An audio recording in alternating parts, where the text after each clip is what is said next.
Welcome to the Gold Standard here on the 440 Sports Network, of course, alongside Emma Lingan. I'm Braden Gall, and of course, we're partnered with Lower Broad Hockey. I am not at the home 440 studios.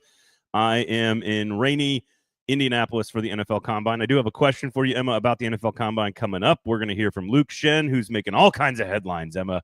The inflammatory Luke Schenn, so as he wants to be all the time, just running his mouth and making problems for everybody. Roman Josi is injured. Was it a dirty hit? We'll talk about that. I have to get your thoughts on the championship game between USA and Canada. I don't think we've had a chance to talk about that on the show since Thursday night of last week, so we'll do that. And again, I do have a combine question for you a little bit later on as it pertains to the NHL draft coming up, which, the Predators could be picking first. Who knows at this rate? Of course, we're brought to you by Sinkers Beverages. Make sure you swing by Sinkers Beverages for 4 times in a row liquor store of the year. Sign up for the in-crowd. It is their, customer rewards program that if you're looking for good bourbon, of which I have had too much already in Indianapolis. Covering the combine is a young man's game, Emma. So make sure you swing by Sinkers Beverages, Uber Eats, search Sinkers Beverages, have that booze delivered directly to your house. Other than that, Shotgun Willie's Barbecue as well. Emma, how are you? Good morning. Good morning. It is, I hate to tell you, it's sunny and actually kind of warm here in Nashville today. So it's been really nice. And one of the coolest things about Indianapolis from a hosting event standpoint is everything is inside. You can walk. Yes. You can walk everywhere through the skywalk, and you can get everywhere. So I'm not too worried about the rain, but it's been quite nice, actually. The weather's been very lovely, and we've been indoors in a convention center for two straight days. So I have worked an event at that convention center before, and it was in January. And I believe at one point it got down to minus 30 with the wind chill. So I don't know, because I'm a masochist, I tried going outside because I was like, I just want to see what this feels like. And my skin hurt. So yeah, I utilized the sky walkway system the rest of the time I was there. Yeah, if you're going to be in a landlocked sort of like lake effect wind-swept snow plains area, you better have some protection from the elements. I lived here in the 80s. My brother was born here. I've been to the 500 like 5 times. The food's really good up here. It's a very lovely city. They hosted the Super Bowl, and ironically, when they hosted the Super Bowl, it was like 58 degrees in January. That one particular weekend that they had it. So Nashville fans, Super Bowl is coming to Nashville at some point in the next few years. So maybe we'll see. Ben, this is exactly how we're going to start. So other than hockey, how's everyone doing? As I said, I have had like 4 hours of sleep each of the last 2 nights. This is a young man's game up here in the Combine, so I'm not doing great either. Relative to the hockey team. Emma, are you doing wonderfully? How are you doing? I've been better, I'll be honest. I was not up until 2, but I was up late last night covering this this hockey team of ours, and it's been a little rough going here. All right, we're going to play Luke Schenn's comments, both about Roman Josi and the comment that is seeming to take the internet by storm. So we're going to play that for you coming up in just a minute. I do want to start with the Roman Josi hit, though. He's digging out a puck in the corner in the defensive zone. A couple other players there. Sam Bennett kind of comes from behind 2 other guys, kind of jumps between the 2. The elbow catches Josi as he's sort of bent down a little bit. His face goes into the boards. He then crumples awkwardly on his legs as well when he hits the ground, shakes his head a few times, gets up, leaves the bench, doesn't come back in the third period. So first, do you have any insight into what was your opinion or thoughts on the hit? And what this is a guy who's had some head injuries in the past, so it's very scary when it comes to that kind of stuff. Your reaction to the type of hit from Bennett, which of course ended up in a fight in the third period with Cole Smith. What was your takeaway from that entire turn of events there? Yeah, I think it was definitely a hard hit. The player was in a vulnerable position. He came and hit him from behind. I think that, for what it's worth, if you want to take a positive from it, it looked like from the watching the hit, it didn't look like his head took the brunt of it. It kind of took, like, it was his upper body, his back, his shoulders, that kind of took the brunt of it. Now, still a scary hit on a player, as you have pointed out, has had a history of head injuries. he did come back out. Roman Josi did come back out because Bennett was called for boarding. The Preds got a power play. Josi came out and played on that power play, but then, as you said, he did not come out at all for the third period. We were told by team PR after the game that he was still being evaluated for an upper body injury. No further update at this time, which is how this team tends to do things. I wouldn't expect an update, anything concrete until, tomorrow's game against Winnipeg. But I think that it could just be sort of like this is just speculation on my part, but they could just be operating out of an abundance of caution. They're looking at a player who's got a history of head injuries. This is not a team that's playing meaningful games right now. There's really no reason to further risk his health. It was a little bit, I think you mentioned the fight with Smith in the third period, which was, Smith really took it to him there. But I think that looking at I think a few people were upset after, like, immediately after the hit, that no one went after Sam Bennett right away. But talking to some guys after the game, I think a lot of guys didn't really get a good look at the hit. They didn't really see what had happened, and you don't really want to go into a blind rage there, and if you don't really know what happened, just because it was sort of in the corner, there were a couple guys in the way, like no one really saw what happened. So I think that's kind of why the retaliation came in the next period. But yeah, I think that one thing that Michael McCarron said when we talked to him afterwards, of course, he had the only goal that the Preds scored in the last two games. One thing that he said after the game that I thought was really interesting and kind of insightful was that he said that you know, the thing about this team is no matter what the results are or aren't, they have not been there certainly this season, but the they're always going to stand up for each other. They're always going to, play for each other and take care of each other. And what he said was that I think you can tell that a team is broken if you don't see that.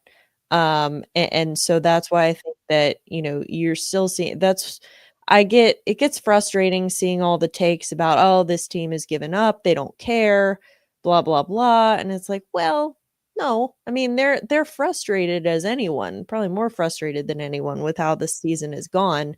And if you were looking at a team that was just apathetic about the whole thing, then you would have seen zero fight, zero, fire in that third period after losing their captain, which, I mean, it's unfortunate that it took losing their captain for the team to kind of wake up and actually show some fight in the third period, but you did see it. There's a lot there, Emma, and I agree with most of it. I think the number one point for me almost across the board is these games don't mean a lot. Don't rush Roman Josi back. Like, that's it. Now, is he going to be fine? I agree with you. It didn't it was kind of weird. And anything we're saying right now is speculation. So take that for what it's worth. But what I find interesting is I've watched head injuries for many, many years in many sports. And while it looked awkward, with his head bending back and getting it right on the forehead there, where there's a shield, it didn't look severe. It didn't look heavy. So there's two things that can happen with that. And sometimes you see this on a football field as well. Sometimes it's the little thing that's awkward, and the little awkward thing doesn't look like the big hit. And the big hit's the one that everyone assumes is the thing that is like really devastating and really hurts. And sometimes a big hit just catches you in the torso or something, and you kind of go flying, but like, it's not awkward. It's not weird. It doesn't have a funny angle. Sometimes a lot of times in football, in particular in hockey, it's the little ones that do the weird damage. It's the weird elbow or the weird knee or the wrong angle. And so I wonder if it is serious, it's probably largely because of how awkward the whole thing was. Like, again, his knees were awkward, his legs were awkward, his neck was awkward, his shoulders were awkward, his face was awkward. It was all very awkward. And so hopefully it's out of an abundance of caution because they don't have any meaningful games to play. I think it's a good point by Michael McCarron to point out that there was still fight. I mean, I get it. Guys are busy in the game. Like, they have things to do when they play a hockey game. I wasn't watching it in real time, so I probably would have a more fully formed opinion if I were to see how many, like, watch the next 5 minutes of hockey to see how everyone reacted and said, wait a second, their captain just got blown up and no one's doing anything. Now, if he comes back onto the ice the way he did, that could also be a signal to other guys that, oh, it wasn't that big of a deal. But it's a penalty and he's down and he's clearly hurt. Like, I agree with McCarron and I agree with what you're saying. I don't think there's a right or wrong way to handle that. And eventually they did. I think it's more, I think the apathy is a great line. It's a very important thing to note by McCarron. So I don't know. I would need to go back and watch it in real time and sort of watch the whole thing before I could say, like, man, I don't think they jumped to defend him because that's not a guy they wouldn't do that for. Like, Right. he's the guy they do that for the most. I think, you could see, obviously I was there watching it in real time. So you could see guys kind of coming up and crowding Bennett and chirping at him, but it was like no one was really doing anything. And I think some people immediately were like, well, why aren't they kicking his ass right now? And it's like, well, because no one actually really saw what happened because of where it happened. It was kind of, there were guys in the way. It was kind of in the corner. And so I think that once they had a better idea of what happened, I mean, they come out for the third period. Like you said, Roman Josi stayed on for the power play. Bennett came off. But then for the third period, they come out. It was like after the first whistle, Luke Schenn, they were, stoppage of play in front of the net. Luke Schenn just kind of horse collar pulled him down pulled Bennett down right in front of the net. There was no fight, no nothing, just like little yank and just dropped him. And then after that was the fight with Smith. So I think that, there's definitely still fight. That's what I point to when, I know it's easy to say that, oh, because there's no results, that this team doesn't care and that they've given up. No, you would be able to tell if they didn't care or had given up in situations like this. True. Offense, maybe they've given up. We'll see. I'm only kidding. Jamie says, when is the episode where you all perform the autopsy on this team to figure out what went wrong? Multi-episode documentary style may be necessary. All right, here's what we're going to do. Let's play Luke Schenn here real fast. This is his answer on the Roman Josi injury, and then we'll get into what he had to say about the offense. I actually didn't get a good look at the head. I was in the far corner, and I think I was kind of going back to the net, and just out of the corner of my eye, I just seen, obviously, Josi laying there, and I actually didn't even catch a replay, but obviously, I was told it was from behind, and tried to respond, and obviously, I don't really know. I guess you can start suckering a guy or something like that, but I mean, I've never done that in my career, and tried to get him obviously to answer, and he picked a spot, and that's pretty much all there was to it, and I hope that Josi's okay. What did you make of kind of the response from your group after that there in the third period? I mean, we played with passion. I mean, obviously, you don't even really know what to say anymore as far as the overall team game. Nothing's easy, obviously. I don't think I've ever been a part of a group where you literally can't score goals. I mean, obviously, sometimes you're giving up a lot, or offensive game's not there, but at least you catch the odd break and get the puck in the net, and it's been hard to come by. But if there's one thing to take out of the third game is that we had some passion, and obviously tried to do the best we could, sticking up for each other. And that's pretty much all there is to say about that, I guess. All right, there you go, everybody. There's the comment that's running all over the internet. So first, your thought. I mean, we kind of already talked about the Josi commentary, and Josh says, regardless of how the season goes, I can't imagine them not defending the captain, even in a terrible season. Yeah, that's obvious. All right, you were there. Let's start with your context around his comments about 5 periods in a row without a goal. They finally get one after some fight. They lose their captain. They lose another game. Very frustrated on offense. What was the context that people need to know? Why is it being taken out of context? What do you think is misunderstood about what he had to say? I'm glad that we had a chance to show everybody the entire clip. Go ahead, Emma. Yes, context is very important. A lot of people like to zero in on a part of a quote and just take it and run with it without doing their due diligence and proper research. So I do think it's important to note that, and I think if you watch the whole clip that you just played, that shows that what Luke Schenn said there was not said in frustration toward his teammates for, I can't believe these guys can't score.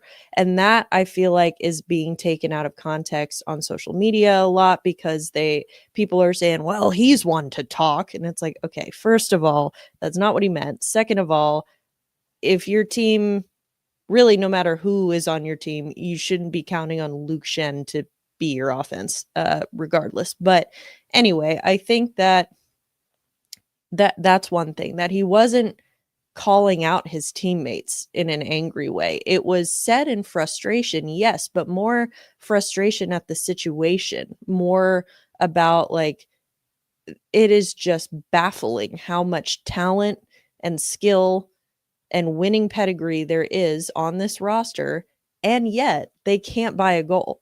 And that is the frustrating part. Now, that doesn't excuse the lack of results. I'm not trying to explain it or, excuse it in any way, but I am saying that I think that it's important to note that the frustration is not aimed at each other in this locker room, because I'm in this locker room a lot. You can just tell they're not angry at each other. They're frustrated at the situation. And again, that's not to excuse the lack of results, but it's more just to shut down whatever arguments I've seen and false claims that I've seen about, oh, tensions are rising in the Nashville locker room.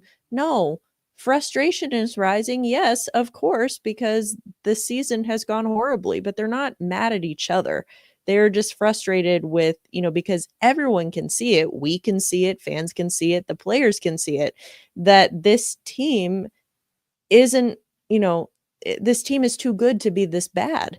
And that's the frustrating part. So Luke Schenn was not calling out anybody in particular and saying, wow, these guys need to do their job. He's saying that, yeah, we're dumbfounded, and I have never witnessed something like this before.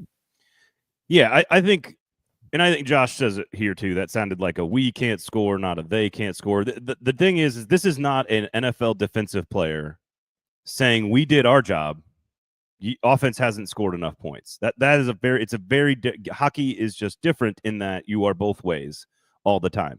Now, is Luke Schenn, as Jesse says, is Luke Schenn the reason this team, like, is he the driving offensive force on the team? Of course not.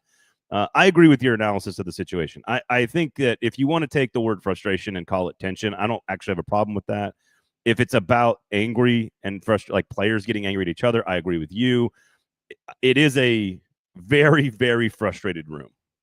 It is a very frustrated group of people. They're frustrated at practice. Every time I've not been around them as much the last few weeks with travel and stuff for the draft, but it is, every time I have been in there, it is a very frustrated and tense place in general. There's just an undertone of like, WTF, y'all. Like, it's just what it is. Like, that's where they all are. Luke Schenn has also played the more hockey games than everybody else on the team, and is in a position of veteran leadership and experience, and has some legs to say these things when he needs to. And it was just a guy saying the thing out loud because he's frustrated. And I agree. It wasn't like, man, Phil, the top line can't score. They're not doing their job. So I agree with your analysis of the holistic view of it all. I think there absolutely frustrations and tensions are, whatever word you want to use to describe people not being happy with what's happening. That is absolutely growing. And it should be growing, because they've been working their asses off to try to figure out the answers to these questions that they all have answers to. And it's not happening. And so, for sure. And I think the only reason that I take issue with the word tension is because I feel like it carries an implication that, of anger with each other. And frustration, like tension is more interpersonal. I feel like frustration can be about a situation overall. I do have a couch over here. I could lay down if you want to take me to therapy, if you want to do that, Emma. Listen, I'm all about conflict resolution over here, that's and right. or That's right. conflict dissipation, because there is no conflict in this locker room between players. I don't know how many different ways I can say that. People want to, they want to stir up drama. They want to be inflammatory. I get it. But that honestly is what's so frustrating about this season, is that there isn't a clear answer. Like there isn't a clear, oh, well, like it's not a Vancouver situation where you've got two guys in the locker room who hate each other and everyone knows it. Like that would be an obvious thing to point to and be like, oh, well, there's your problem. But this team doesn't have something like that, which makes it all the more frustrating, because it's just, the problem is just this nebulous thing that you can't quite put a finger on. Yeah. Let's see here. Eddie says, if the four nations taught us anything, reunite brothers on the same team. Somebody should trade for both Schenns. To which Mitch says, don't give Barry any ideas. Jesse says it's not a bad comment at all. 3 games, they've scored 3 goals, and they had gone 5 straight periods without a goal in a game in 2/3 before they finally get one on the 4th line on a follow-up rebound. Like it's just like it's not happening for them. Here's the other thing, to your point about apathy with Josi.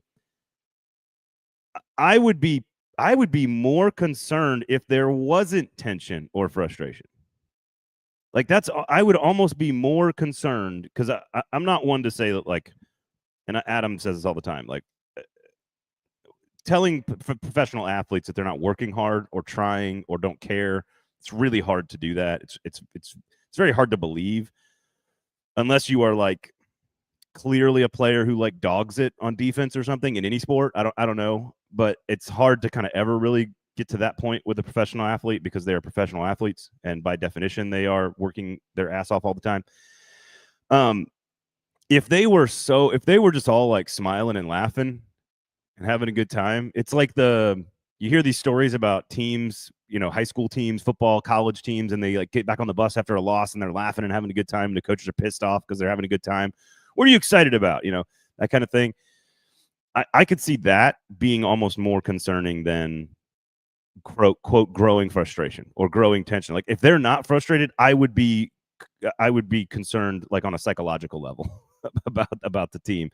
So I think I think again, it shows that they care, that they're trying, that it matters, that they're working to figure it out.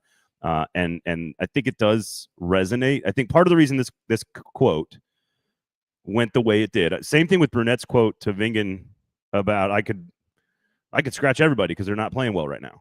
Like he's not like, that's just a thing. It's just like an offhand comment. It doesn't actually mean anything. It's just a description of the situation. But the reason some of those things go the way they do and they travel so far and so quickly on the internet is because it represents the thing that everyone's feeling. And that is Luke Schenn. I think there's like humanity in what Luke Schenn has to say, where he's like, we literally can't score a goal. I've never been on a team like this before. And that's it. It's just a fact. He hasn't been on a team like this before, and they scored 1 goal in 6 periods, and it wasn't a pretty goal, and they weren't creating a lot of chances, and lost their captain, and they lost another game, and they're on the verge of, I don't know about you, Emma, but I went back and looked, and they had a 5-game losing streak to start. They had an 8-game losing streak in November and December. They had a 6-game losing streak just before the break. I think they're on the verge of another one. Like they got to play Winnipeg. They got to play on the road 3 games after that. I wouldn't be surprised if we had a 4th 5-game losing streak because of how they play. They don't look like a good hockey team. They're not, and they're pissed off about it. And again, I'd be more concerned if they weren't pissed off about it.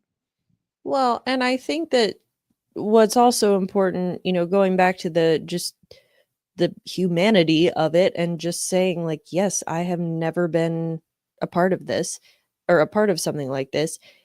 The difference too is like, this isn't a team of AHL guys that can't score a goal. That would be different. That would be a little, I would say, uncalled for Schenn to make a comment like that. This is a team of Stanley Cup champions and future Hall of Famers. And, there is elite talent, elite scoring talent on this team, and they can't find the back of the net. And that is what makes this so infuriating, the whole thing. And it's not like, oh well, yeah, that Steven Stamkos guy really sucks, and he's in the middle of the worst scoring drought, the longest scoring drought of his career. He's now gone 10 games without a point, which he has never done in 17 years in the NHL. And I think that, but again, Schenn making that comment isn't like, well, I've never seen an offense this bad. Like, these guys are terrible. It's just like, look what is happening to these great players. They're not scoring, and that's problematic. Yeah, there's no question about that. I think Josi hadn't scored either in like 9 or 10 games. Saros had the one win on Saturday for the first time since like early January. I mean, you could go. He looked really good in that game. He did. Really good. He looked after that goal from the boards. I think it was the third goal that was off a deflection. It kind of bounced out to the goal and then they just kind of threw it at the net from the high wall there. He was not happy about that. Well, it was pretty brutal turnover by Nick Blankenburg behind the net. So, did you see what are the player cards that come out after the games? You see them all over social media. There's a player card that had Nick Blankenburg as the number 1 player on the team, most productive from like an XG and expected goals for and against. I think he was number 1, and who's last, like negative XG for both offense and defense by a large margin. Justin Barron. Just a random observation I saw on the Twitter machine this morning. I do want to ask you about Kiefer Bellows, of course. You can see what you think about him. Let's see here. Mitch says, is it frustration with the system, a la the Stamkos comments earlier in the season? What do you think about that? Which Stamkos comments are we referring to? Well, didn't he have something to say about how did he do a long conversation about, I want to say a third of the way through the year, ballpark around Christmas time, where he's just like, I've never been this. He's taking him too long to get into the system. Like I thought it was a pretty generic conversation. It wasn't like specific, like Andrew Burnett's terrible. It wasn't like that. But right, unless I'm wrong about that, don't you? I feel like that's what it was. I mean, I've been saying this for probably well over a month now. Once I finally crossed over into the Fire Bruno camp, which I still don't think doing that now does anything, but I still think after this season for sure. But I've been saying this for a while now. That's my whole argument, is that the system doesn't work with this roster. Not to say objectively it couldn't ever work, but as a coach, you're trying to get the best out of the guys that you have. And this system does not bring the best out of a group of players that have a large body of work to prove that they are better than this. And that, I think, is what's problematic. I don't think any of these guys are going to come out and say, yeah, Bruno's system sucks. But I think that it's not the right journey for this group right now. And again, I said this before. I said this with Gover as well on It's All Your Fault earlier this week, that generally, as a concept, I am all for getting newer, younger, fresher voices behind NHL benches rather than just cycling the same guys through. As a concept, totally on board with that. However, with this particular team, it is very clear that you need a guy who's done it before. You need someone who's done it before, because, and I'm not, I understand what Barry was trying to do. Joel Quenneville, come on down. No, do not put those words in my mouth. But no, I think that, and again, I don't have an exact answer of who I think that should be. I can tell you who it shouldn't be to everyone saying this.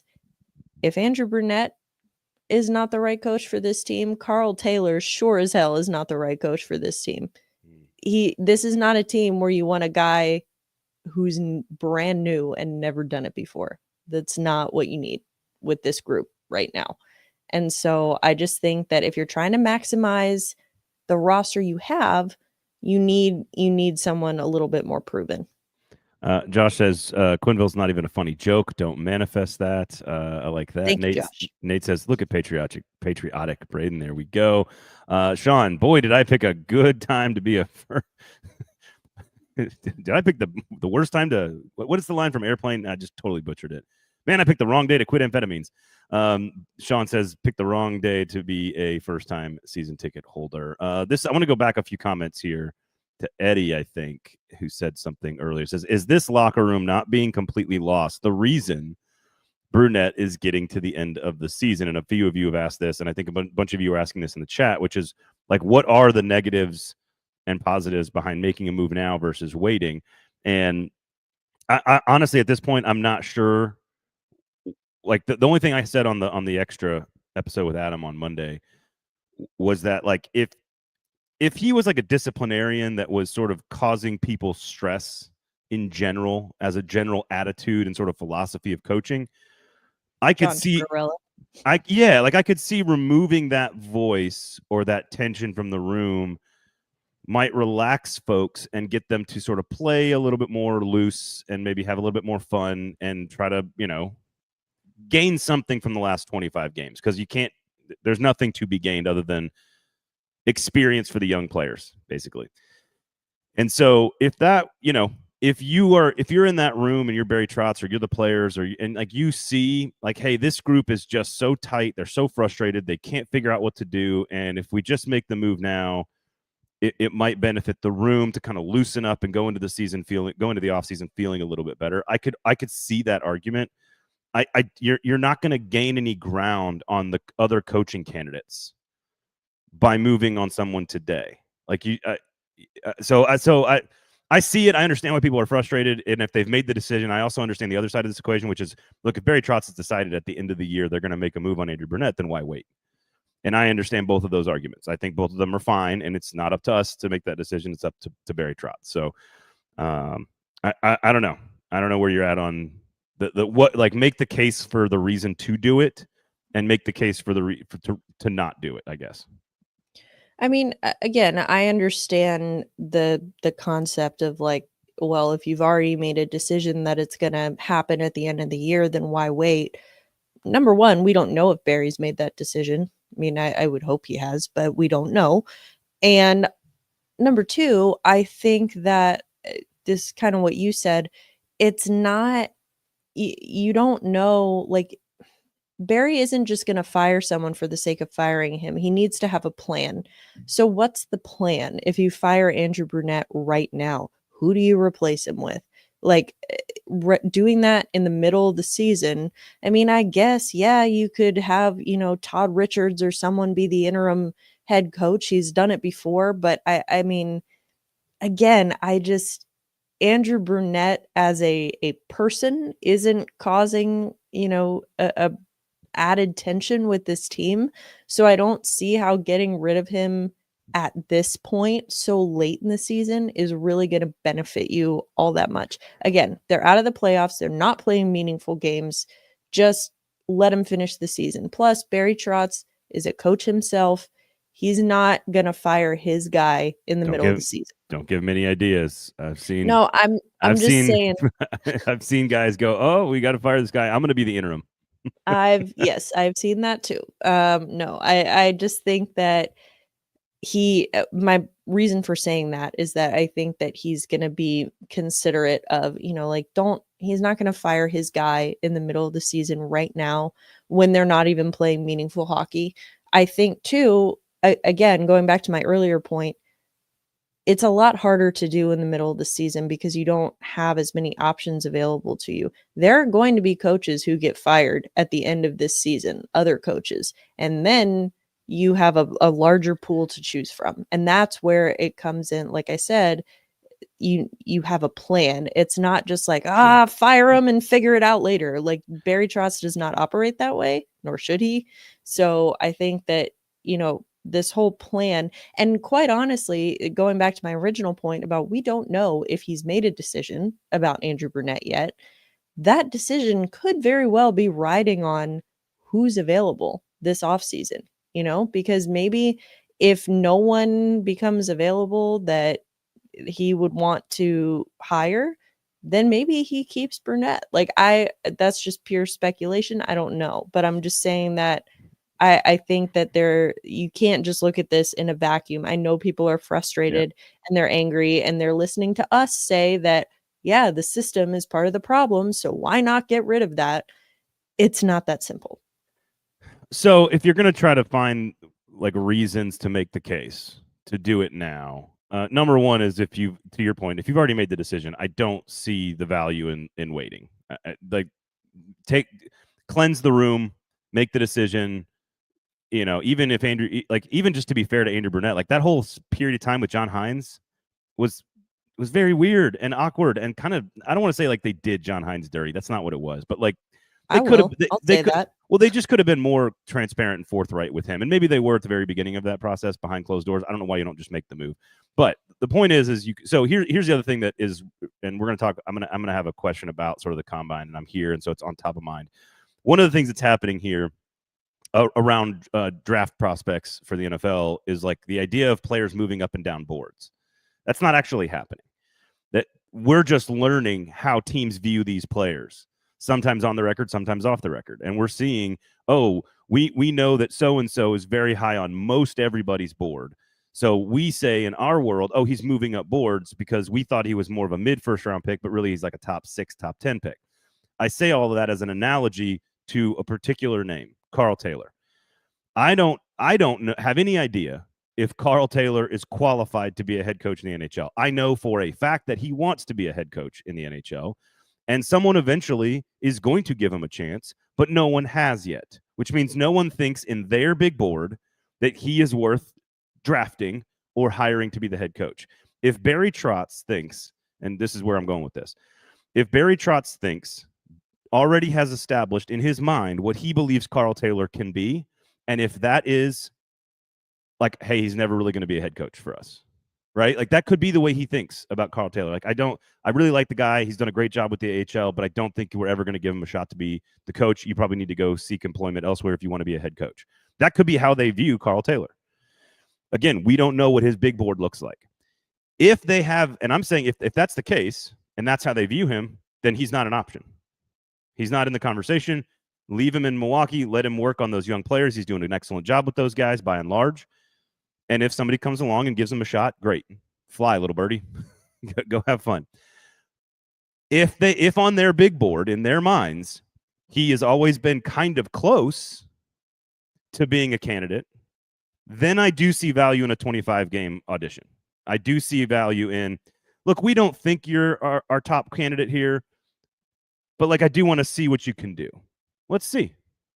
There's no harm in that. Now, the only harm being disrupting the AHL season, if that's something you're valuing as an organization, which could be very true. To me, that's secondary to finding out what you've got, right? Like acquire data, find out what you've got with Carl Taylor. So if you're making the case for making the move, number one, if you've already decided, don't delay the inevitable.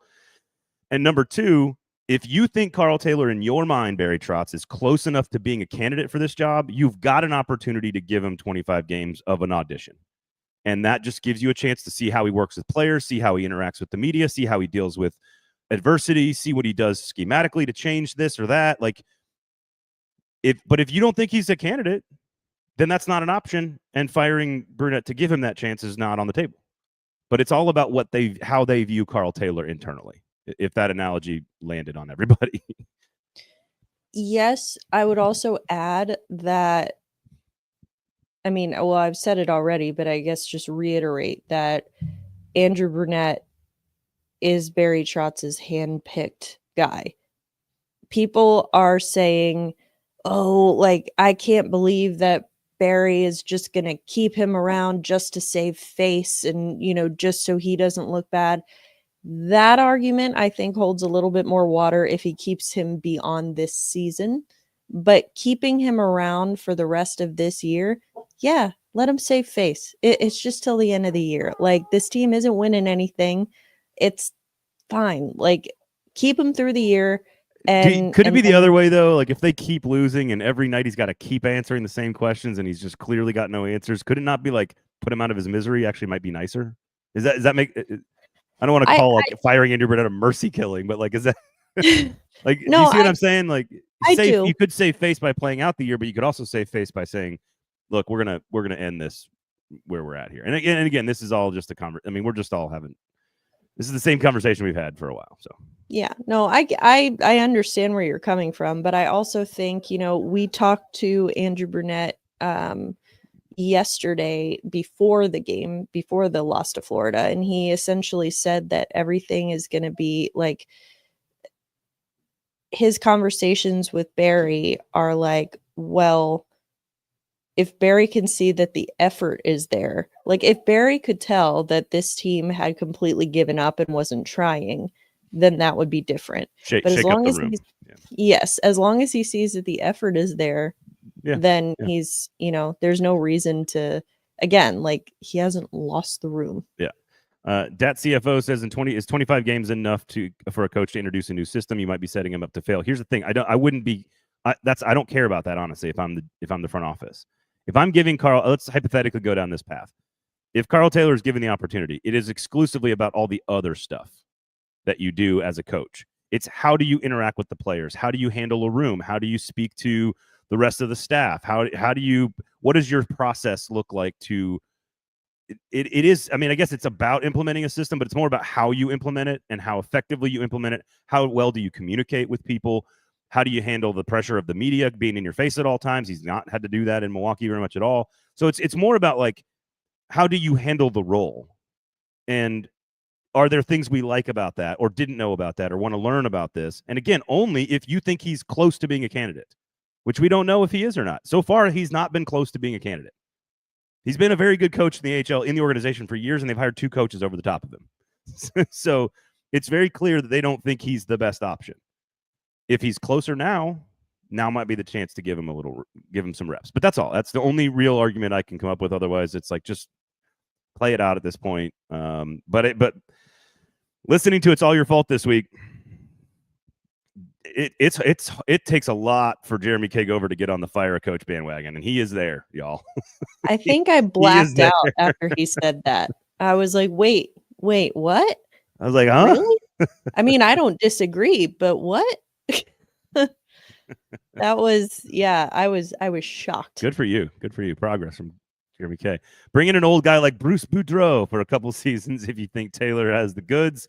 Make Taylor an assistant to transition to head coach when the roster shifts from old guys to young ones. Not a terrible strategy when you got these really old guys with an old coach. I agree with you. That's kind of what this team needs. And then you have this transition time into a player. Look, you talk about having a plan. If the Preds came out and said something like that, which they could never do, but that would be totally logical plan. Like, hey, Barry Trotz has already laid the groundwork for what the plan is long-term anyway. Like, we're going to have this next wave of guys that's coming in a couple of years. Having a guy who knows all those players very well and has coached a lot of them take over as they transition away from a veteran player, as the veteran players transition with the veteran coach. A lot of logic to that plan. A lot of logic. Good job, Mitch. I don't think that Carl Taylor is like, we're not, or at least I'm not trying to say that he's been, well, there's a reason he's constantly been passed over. He's not going to be, he's not going to be the right coach. Like, he's not their guy. Again, I think he's not the guy for this roster they have right now. I think to that. See? Oh, and Minka totally agrees. Or Yes, disagrees. he agrees. There's a lot of tension building in your office, Emma. A lot of tension. Mitch for GM, says Ben. Good job, Minka. How about this? Well, you handle the pup. Sinkers Beverages, everybody, and Shotgun Willie's Barbecue. Sinkers Beverages. Look, y'all. 4-time liquor store of the year. They have a rewards program called the In Crowd. I've told you about it, but if you like good bourbon and you want to have access to drops, as the kids are saying these days, or maybe they used to say, maybe they don't say that anymore. They put out really good bourbon that you can't get anywhere else all the time. And if you sign up for the In Crowd, you'll get email notifications about cool stuff that's coming online for them. So great selection, award-winning beer fridge as well. Tequila, wine, they'll help you out with whatever needs you have, from a party to a gift. They got you covered, so make sure you swing by. Sinkers Beverages. And, of course, starting today, every week on Wednesday, in about 15 minutes from now, I believe, Central Time, Shotgun Willie's Barbecue will open from Wednesday to Sunday, 11 a.m. to 3 p.m., and I have eaten very well, Emma. I've eaten very well. I'm too old to not eat well when I travel. I like to go to cities and try good, awesome new stuff. I got lots of recommendations in Mobile. I got lots of good stuff here in Indy. Shotgun Willie's Barbecue. I have not had better brisket, though, anywhere than Shotgun Willie's Barbecue. I did have some smoked pork belly last night as one of my 7 courses. Just saying. Only 7? It was delicious. There was an amuse-bouche at the beginning.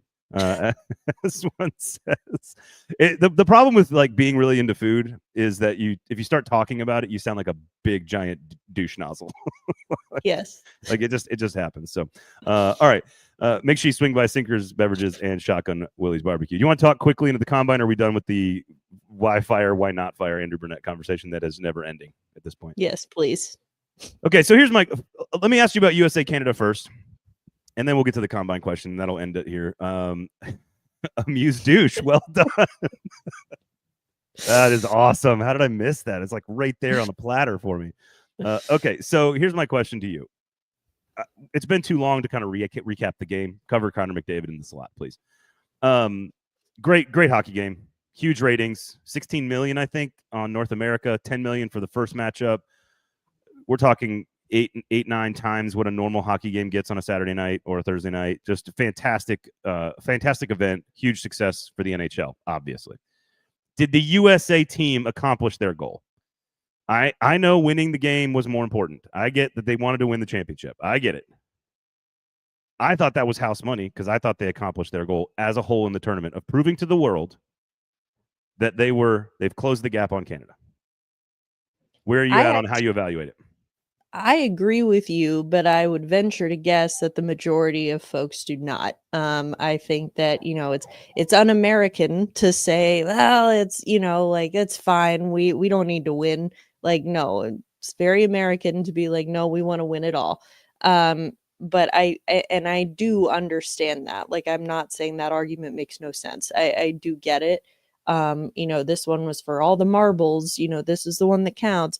But again, I think the biggest, like you said, the biggest thing that they had to prove was that they have closed that gap. And I think that this tournament absolutely proved that. Yeah. Otherwise, awesome.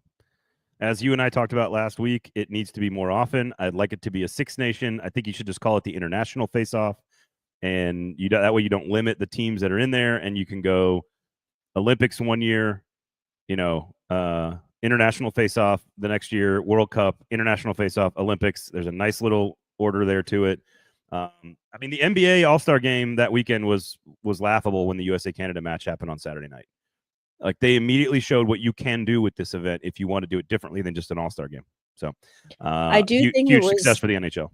It was funny how, because of that, this started this whole feud between the NBA and the NHL, online about I don't know, NBA players were getting pissy about it and say, well, it's because didn't PK Subban do didn't he go on some long rant on ESPN or whatever on Get Up? Yes. And he's like, you guys aren't doing what we do in the, he's doing the whole thing, being full on PK. I was on ESPN radio the Sunday morning after the USA Canada, or maybe it was Saturday morning, and our whole topic was how do we make the NBA All-Star game more interesting? And I was like, do what the NHL is doing and make it 4 international teams. They have these 4 teams that are totally fabricated in the NBA, but you could absolutely have a Canadian basketball team, a USA basketball team.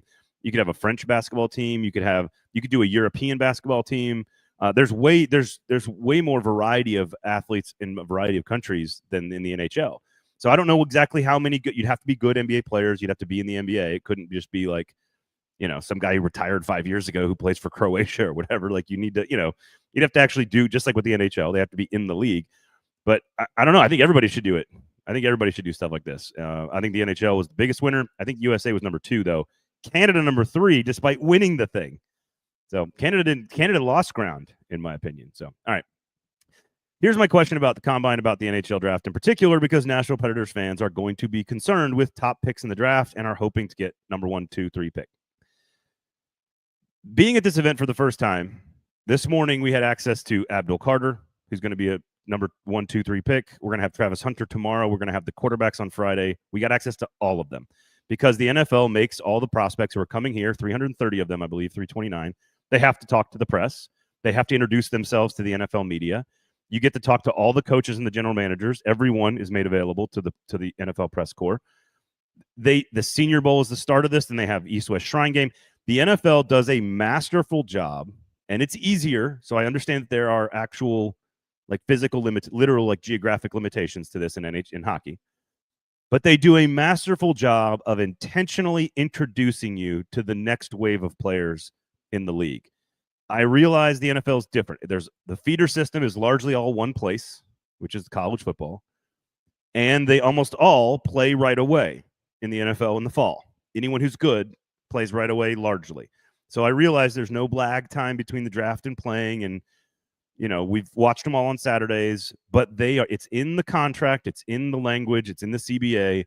You must do all of this stuff and be introduced to the football world on the professional level when you come into the league. And I don't think the NHL does a very good job of introducing us to the next wave of players. Just like baseball, it's hard. They're all over the world. They're playing in different leagues. They're not all in one place. But I do think when college baseball became a better option for a lot of players coming out of high school, it made the draft more interesting. It made the lag time between drafting prospects and getting to the majors shorter and smaller, and you had a more unified place to watch these guys. College baseball is a great, fun sport if you love baseball. And you're going to see a lot of players that play in the in the majors. What can the NHL do better to help introduce these guys to the league and to the fans and to the media more? That is my number one takeaway here. Is this is a masterful introductory class of personalities that they want you to get to know real fast. Yeah, I think you're making good points about how like the feeder system in particular for the NHL is not as direct as it is for the NFL. I mean, these guys are coming from the Canadian junior leagues. They're coming from the NCAA. They're coming from Europe. They're coming from Russia. Like it's hard to get everyone in one place, even at the NHL version of this. So the NHL scouting combine, which I have been to, you don't have everyone there. You don't have the European guys there. Like you don't have a lot of the, the top prospects there. The NHL combine, as opposed, compared to the NFL. Now, I haven't been to the NFL one, but I think that the NHL combine is a lot less media focused. Yes, they do make the players available to the media. Like the year that I went and covered it, it was Bedard's year. So like obviously got to talk to him, got to talk to a bunch of other top prospects, but like the guy who Nashville drafted in the first round, like Matthew Wood, wasn't there because he was in college. And so I think that it makes it's a little bit more challenging that way when you don't have that sort of unified system. But that event for the NHL is a lot more about giving front offices, NHL front offices, one-on-one time with these guys. Because there's like none of it is on ice. Like none of it is on ice stuff. It is all right. Literally, I felt a little weird being at it, to be honest with you, because I was like, I am watching a bunch of 17-year-old boys work out all day. We have not gotten to that point of this week yet, but the Underwear Olympics is not the appealing part. It's the what happens late at night when you're talking to coaches and GMs and agents and media people, and you're learning what people like and who they like and what players they like and what scheme is this and what happened last year. And like it's all about, it's like Senior Bowl. It's gossip. It's tea. It's all, it's. Yeah, like had some great conversations with Barry Trotz and Jeff Kelty when I was at the event. But yeah, the event itself is very like, okay, I'm staring at Connor Bedard's quads for 40 minutes. This is weird. That's a you problem. But a lot of what's happening here is also the same stuff. It's every night the teams are meeting for hours with these players. You get 45, 15-minute meetings. My issue, and Nate talked about NFL personalities and NHL personalities. I'm not even sure if that's like, I'm not talking about the players sort of like personality. I'm saying what the league does is very intentionally over a course of a 4-month period of time, they do a lot of work to make sure the NFL people who don't watch them on Saturdays, who don't know whether it's media or fans or otherwise, who don't know anything about, Shedeur Sanders or Cam Ward or Abdul Carter or Michael Williams or Emeka Egbuka or Luther Burden, that they're all going to play, and they're all going to be impactful players, at least all those names that are like first-round picks. They do it's very intentional that every single player has 15 or 20 minutes on a podium for every media member from every organization and every media market to talk to them. And they do, it's mandatory, right? It's all baked into the stuff. They don't have to throw. Shedeur Sanders is not throwing on Saturday. He doesn't have to throw. You know what he does have to do? He's got to meet with the media. And so because they want to introduce him formally. And what happens, and I remember this from baseball, same thing with baseball. Like the Mets would be picking number 3 in the draft, and I'd be like, who is this guy? I've never heard of this player. I've never watched him. I didn't know where to watch him. I didn't know how to check his stats. You just have to take scouts' word that he's a really good baseball player. And he's 19 years old or 18 years old or 17 years old. And I think the league could do a better job of making it a bigger deal, making it super accessible to fans, and maybe they do it where like they can look at last year's draft class, right? Like, because those are the guys who are closer to the league, but maybe you can do it where I don't know what the creative answer is here, but this is my biggest takeaway from being here is how intentional the NFL is with introducing their fans to the next wave of talent. And it's just harder on the NHL level. I get it, but I think you could be more creative with it. And I think they could do a better job. I don't know what the answers are, though. Smart people in comms need to figure that out. Well, I think another thing to point out too, I really do think the feeder system has a lot to do with it. I think another thing to point out is that those guys like Shedeur Sanders, Cam Ward, all of those guys, you're going to see them playing in the NFL next year. NHL, maybe. Well, but they're maybe going to Cam be Ward sit on a bench for the Titans next year. Okay, but they're going to be on NFL rosters. They're going to be on NFL rosters next year. Of course. A lot of these kids are not. And so that's why that makes it a little bit more difficult too. And with the baseball thing, yeah, like college has helped that, to the argument about the feeder system, because I think in this most recent MLB draft, I think the Pittsburgh Pirates picked 9th, and that was the first high school player to go in the draft was at 9th. And it's a good development for the player, yes, for the college, and for the pros. It's a good development for all three people in this equation. Hockey needs more. I would love to see more prospects intentionally being put into and the NHL investing in college hockey with a W. College hockey. I just think it would be like baseball in the SEC is very big. It's very big. ACC, very big. You know that. It's big in Texas, in the heartland. It's not as big in the Midwest. But you know what's really big in the Big Ten? Hockey. In the Northeast, hockey. I would love to see ESPN invested in college baseball. The majors started drafting and valuing that development more than in the minors. And it was better for the athletes because they had a much better lifestyle. The lifestyle of a minor league athlete is awful. You are on a bus eating fast food, going all over like God knows when. I mean, baseball players are in Canada the whole time, so they're probably doing the exact same tours that the prospects in the NHL are.